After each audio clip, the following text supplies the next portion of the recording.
All right, focus and check. Thank you, Teddy. Hey, Persisters, it's Jen here, and today I thought I would talk about leaving a toxic relationship. Whether you have made the decision to leave a relationship or you are still pondering that, today I'm going to outline 10 reasons why you should leave your relationship. Because in some instances, leaving could save your life.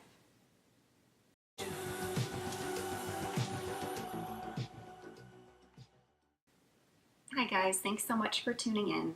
Like I said before, my name is Jen and I am a full-time working mother.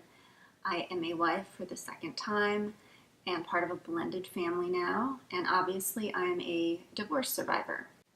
So the first reasons, and guys, I have notes here because I can't memorize this and I am terrible in front of the camera. I'm still getting used to it. Let's see, I'm just sort of kind of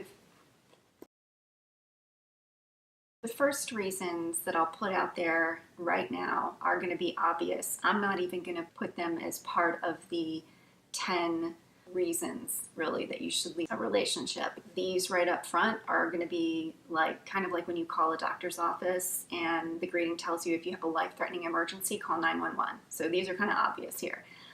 But those reasons, those obvious reasons to me that you should be out the door, you should be seeking help right away, is if you are the victim of physical abuse, emotional, verbal, sexual abuse, if what your partner does or says to you humiliates you, degrades you, traumatizes you, and leaves you feeling worthless or hopeless, you need to seek help. You need to tell someone. You need to do that now. I will plan on putting a link or two of resources that might be able to help you if this is the situation that you're in. Now, as far as the 10 reasons you should leave a toxic relationship, number one, you feel relieved and happy when your partner is on an extended trip or out of the house for an extended period of time. And let's be honest here. I think even in the healthiest of relationships, we all need our me time and we will crave that.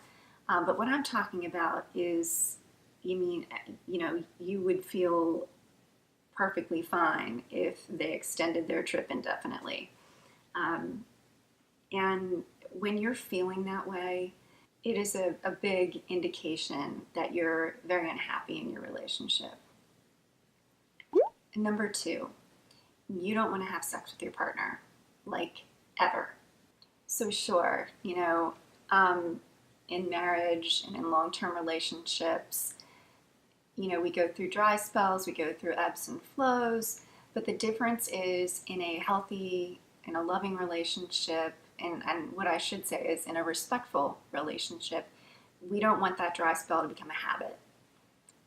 I have seen so many women just shrug this off and say, hey, sex just isn't that important to us. It is. It is an important part of a marriage. It's an important part of a relationship. You can shrug it off and you can be complacent with that, but it is one of those factors that will make or break a partnership. In the case of you in a relationship with a toxic partner, however, you just don't want to have sex with that person at all. This might be a person that disrespects you, that doesn't care about your needs or what you want or what you like. Mutual respect is key to really having a great sex life. Number three, you feel isolated and alone. This is kind of a heavy one. And I might branch off because it's a pretty generalized topic. But if you're feeling isolated from a social life or from hanging out with your friends and your family, then this is a red flag. In a healthy relationship, the two of you need to have trust, a mutual trust. If you want to go out with a group of friends or a girlfriend or whatever, even after work, join up with coworkers. You should be able to tell your partner what's happening, and you should be met with, hey, have a good time, I'll watch the kids. And in turn, obviously you need to do the same for your partner. You should be able to understand that everybody needs a break, everybody needs their own time away and with their friends, and to forge and foster those friendships. That's really important to a healthy relationship, when you can maintain a sense of yourself at the same time. If you have to walk on eggshells to even bring up the fact that you want to go out with friends, that you want to go out after work, to have a coffee with somebody, if you're afraid to ask, afraid to tell, afraid to make this happen, and also when you are out, if whatever you actually get out of the house with your friends and make it a plan, you get 100 calls, 100 texts from your spouse or from your partner, checking up on you, making you feel guilty, explaining how the kids are screaming without you. That's not cool. Then what happens is we feel like it's just not worth it anymore. We just, we're not going to make the effort to go out with our friends, to go out with our family, because it's just too hard dealing with the crap, the guilt, the guilt trip that we get, and the frustration that's being hurled against us by our partner. And that is, that behavior on the part of a toxic person is a form of control. It can be a systematic isolation tactic. So they're basically isolating you from your friends, from your family, because it makes it very difficult for you to do anything without that person. The control is not love. Control is not love.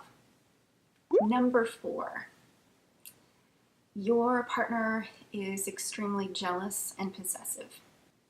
This sort of tags on to what I was talking about before, when it's difficult for you to potentially go out with your friends. Toxic and abusive partners are going to be on an extreme level of the jealousy and possessiveness spectrum. It's not cute. It is not an indication of their extreme love for you. It is control. It is a huge red flag, and it is scary. So you need to be mindful of that right up front. So if you're getting into a new relationship, that's something to look out for right off the bat. Number 5, you honestly don't see yourself growing old with your partner. And you got to be honest with yourself about that. What are you picturing when you're older? Are you picturing yourself with your best friend who is your partner? Or is that kind of a dreadful thought? Number 6, you worry about the type of mood that your partner is in when you get home from work that day, or when he or she gets home from work that day. You understand that your partner's moods are going to basically dictate whether the rest of your day is going to be good or bad. And you basically know that it will determine a lot of things within your home environment. All right.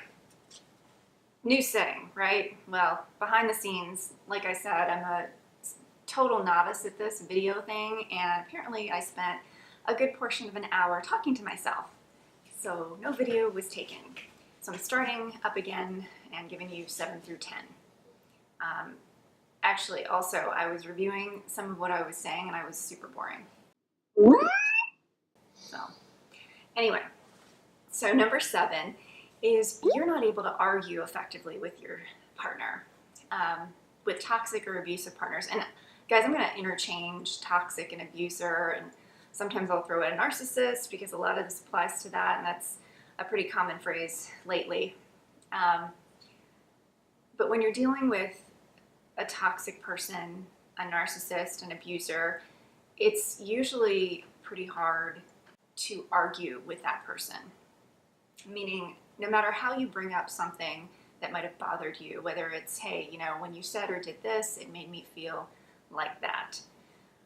No matter how you say it, how calmly you say it, typically an abuser is going to get hypersensitive, might twist things around, will piss you off, and basically invalidate your feelings. If you haven't heard of gaslighting, I suggest you look it up. That's almost like a whole other discussion in itself.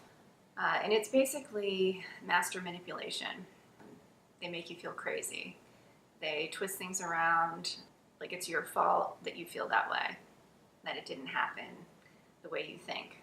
So not to go into too much of a diatribe about that, but that is number 7. So number 8, it's kind of I don't know, I kind of thought heavily about putting this in there, it's sort of general. But number 8 I'm saying is projection. And basically in a psych terminology, this would be, for example, if you have definitely caught your spouse cheating or your partner cheating on you, or you caught your partner doing drugs, and you confront them on it. Hey, I know you did this, blah, blah, blah. Basically what they're going to do is they're going to deny it, and they're going to accuse you of doing it. Sounds crazy. It is crazy. But it happens. So that is what we kind of call projection, where it's kind of blame shifting, where they deny the existence of that behavior in themselves, but they're going to accuse you of doing it. It's really interesting, actually, if you look it up. But that's number 8. Number 9, your accomplishments and your opinions are ignored. And this is a big deal, I think, in a partnership, in a loving relationship. When something good happens to you, you want to tell your partner. You get a promotion at work, you got praise, what have you. You want to tell the world about that. And when you're met with, for example, something like, your boss gave you a promotion, he's always wanted to get in your pants. It'll be something ridiculous and horrible like that. So there's a lot of, your opinion doesn't count. Anything that you've done for yourself, worthy of praise, it's like these abusers can't handle it. And my last reason, number 10, you have kids. So I may lose some of you on this one, but I truly believe that if you are in an abusive relationship and you also have children that are part of the family and are around this relationship or around this person, you don't have the choice to sit there and marinate in that environment, especially if it is killing you inside. If you're sticking around for the kids, what are you teaching them? If you have a daughter and your now adult daughter is in a relationship that is abusive and they come to you and they tell you about it, what advice would you give her? On another note, are you a better parent when you're beaten down or when you're happy? So that's it, guys. Those are the 10 reasons why you should consider leaving your relationship if you are in an abusive or toxic one. I really appreciate you watching. Please subscribe to my channel. It's brand new. I would love to continue to put out more content, and I would love to hear your comments and any suggestions or topics that you'd like for me to address. Thank you so much. Keep persisting.